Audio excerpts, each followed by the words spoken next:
Hi everyone, welcome back to my mommy vlogger series. Today I'm doing an Instagram video because I feel like these tips are going to be really helpful for some of you because you might not know them. I actually didn't know a lot of these up until quite recently, so I wanted to share them with you in case you don't know them either.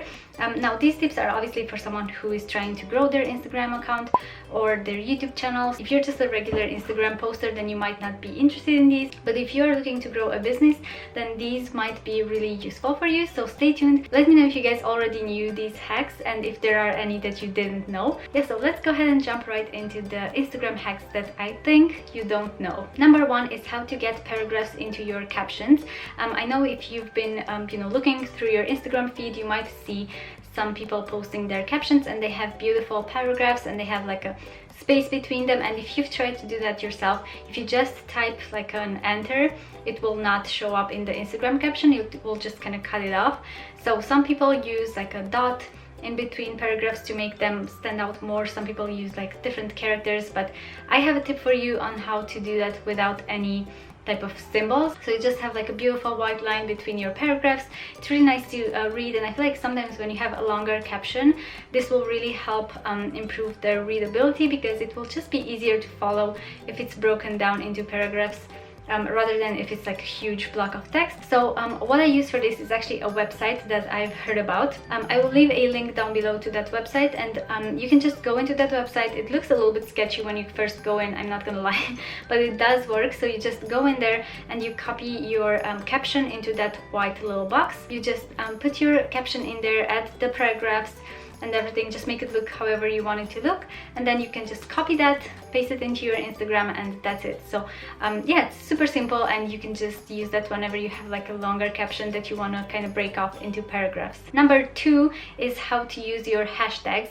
Now if you don't know this, you actually have a maximum of 30 hashtags that you can use, and I like to try to make the most out of my hashtags. So what I kind of learned recently is to use less generic hashtags and try to find hashtags that are popular but not too popular, because if you use very generic ones, like for example makeup or beauty or home or just like a word or two, you might see that if you go onto that hashtag, there are millions of photos for that hashtag. So if you go into the recent tab for that hashtag, you will see that they go by really fast. Like if you refresh your page, they will instantly come up with new ones. So if you post something in that hashtag, people are not going to find you because it's just very generic, and there's so many people there that it will just kind of get lost in the sea of posts. So what I do is I use less generic ones, and what I mean by this is not necessarily to use very unused ones. You do want hashtags that people actually use. So I look for hashtags that have around 10k posts or like 50k or 100k, so just not in the billions or millions. If the hashtag only has like around 100k posts or 10k posts, then people are more likely to find you in that hashtag. So yeah, try to look for hashtags like that and incorporate those into your post, because that's going to help you pop up more into the tag search. Number three is when you post a caption, make sure you think about it a little bit. It doesn't have to be too intricate or anything, just make it like a little bit of a story, or some people use it like a micro blog, which is what I sometimes do. Just try to tell a story, or say something about that picture, not just post. If you just post the picture and then nothing in the caption, it's going to be very like unrelatable. So if you do post a story in your captions, or if you ask some questions, it's going to make people interact more, it's going to make people comment more, because they will obviously want to get involved in the discussion, and it's really nice to talk to your audience and just kind of get to know them and build relationships with people. So I feel like that kind of makes people want to interact with you. If you just post nothing in your caption, then it's just very unrelatable. So yeah, definitely make sure you post a little bit of something in that caption that's relatable to your audience, or ask a question, or just tell your story in those captions. Something that I sometimes do with my Instagram stories, and I've noticed that it really helps, is my number 4 tip, and that is to use hashtags in your Instagram stories. You don't necessarily have to put them really out there, like in the middle of the story. I just sometimes put them to the side, like at the top part or like the bottom part of my story. So that way people can actually find your stories in that hashtag, and it does help. I feel like it kind of depends on the hashtag, and you kind of have to do some research and see what hashtags work for you.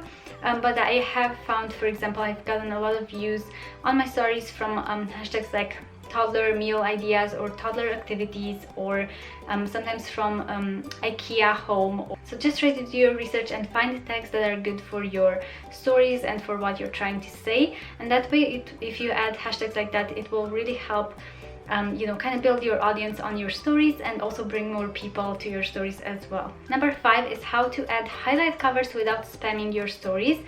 You might notice on your page you have these little highlights that you can add. You can put your best stories on there, or just like the stories that you want to save for later for people to find, and you can do a little cover so that it kind of matches your, you know, Instagram feed or whatever. I know most people actually post in their stories all of these covers, and then if you go onto their story that day, it will just be like a full row of highlight covers, which, I mean, it's fine, it's just a day and they will go away. But there is a better way to do this if you are interested. When you go to your highlight, you can actually choose edit highlight, and then you can go on to edit cover, and then there at the bottom you can see there is a mountain picture. If you click on that, you can actually choose any picture that you want to put on your highlight cover. So I think that's brilliant, and it's really easy, but it's not very obvious when you go on there.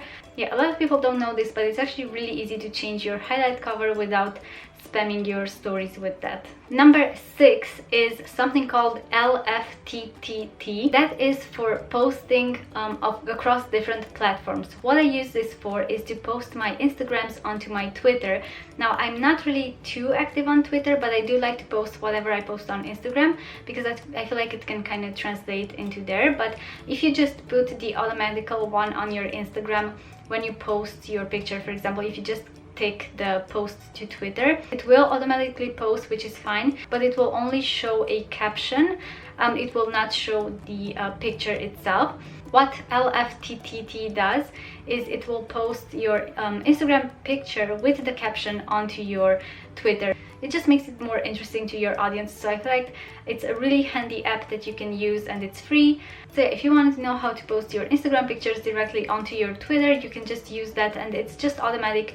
You don't have to do anything actually. You just sign up and put in your you know, your info, your Instagram and your Twitter, link them up, and then that's it. It will just do all of the work for you. And then finally, when it comes to linking on Twitter, you might notice that a lot of people have Linktree nowadays. If you don't already, you definitely should give it a go. It's free, and you can just add one link to your Instagram account, so make that count. And what I do is I just go onto my Linktree account, make my list of links that I want to add. So I will usually add a couple of videos that I've recently posted, and then I have my blog linked there and my YouTube channel. And yeah, it's really handy to have more links than just one. So this is a really helpful website that you can use if you want to add multiple links to your Instagram account. I really hope you guys found this useful. If you're a mommy vlogger yourself, or just like a YouTuber in general, let me know in the comments below, because I would love to check out your channel as well. Let me know how many of these you guys knew and how many you didn't. And yeah, I hope you guys are having a great day. Bye!